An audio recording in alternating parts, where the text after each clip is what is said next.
Hi అండి, నమస్తే. Welcome back to our channel Geetha's food magic. చాలా ఈజీగా, టేస్టీగా ఉండి సింపుల్గా చేసుకోగలిగే చికెన్ కర్రీని ఎలా తయారు చేయాలో ఇప్పుడు చూద్దాము. స్టవ్ మీద ఒక ప్యాన్ను ఉంచి అందులో 2 నుంచి 3 టేబుల్ స్పూన్ల ఆయిల్ వేసుకోవాలి. ఆయిల్ కొంచెం హీట్ అయ్యాక అందులో 2 లవంగాలు, హాఫ్ ఇంచు చెక్కను వేసుకోవాలి. అందులోనే సన్నగా తరిగి పెట్టుకున్న ఒక పెద్ద సైజు ఉల్లిపాయ, 2 నుంచి 3 పచ్చిమిర్చి చీలికలను, కొంచెం కరివేపాకు వేసి బాగా ఫ్రై చేసుకోవాలి. ఇందులోనే ఇప్పుడు మనము శుభ్రంగా కడిగి ఉంచుకున్న చికెన్ను కూడా వేసి 1 టీ స్పూన్ కల్లుప్పు, 1 టీ స్పూన్ పసుపును వేసి ఉప్పు పసుపు బాగా పట్టేటట్టు బాగా మిక్స్ చేసుకోవాలి. ఇలా మిక్స్ చేసుకున్న చికెన్ మీద మూతను పెట్టి 10 నిమిషాల పాటు మీడియం ఫ్లేమ్లో ఉడికించుకోవాలి.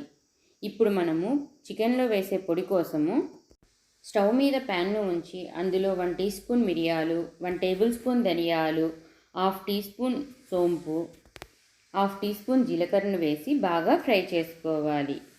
ఇవి కొంచెం ఫ్రై అవ్వంగానే 3 నుంచి 4 ఎండుమిరపకాయలు, కొంచెం కరివేపాకును వేసి బాగా ఫ్రై చేసుకోవాలి. ఇవి వేగేటప్పుడు కొంచెం స్మెల్ వస్తుంది. అప్పుడు దించేసి వీటిని మిక్సీలో వేసుకొని మెత్తని పౌడర్ లాగా మిక్సీ పట్టుకోవాలి. ఇప్పుడు మనము 10 నిమిషాల పాటు ఉడికించుకున్న చికెన్ మీద మూతను తీసి అందులో 1.5 టేబుల్ స్పూన్ అల్లం వెల్లుల్లి పేస్ట్ను వేసుకోవాలి. అల్లం వెల్లుల్లి పేస్ట్లోని పచ్చివాసన పోయేంతసేపు కలుపుతూ ఉడికించుకోవాలి. ఇలా ఉడికించుకున్న చికెన్లో మనము 3 నుంచి 4 టేబుల్ స్పూన్ల పెరుగు, 2 మీడియం సైజు టమోటోల గుజ్జును వేసి బాగా కలుపుకోవాలి. టమోటో గుజ్జు, పెరుగు ముక్కలకి బాగా పట్టేటట్టు ఒకసారి మిక్స్ చేసుకోవాలి. ఇందులోనే మనము 1 టీ స్పూన్ కారము, రుచికి సరిపడా సాల్టు, మనం ముందుగా వేయించి పౌడర్ చేసి పెట్టుకున్న మసాలా పౌడర్ను 2 టీ స్పూన్లను వేసి ఒకసారి బాగా కలుపుకోవాలి.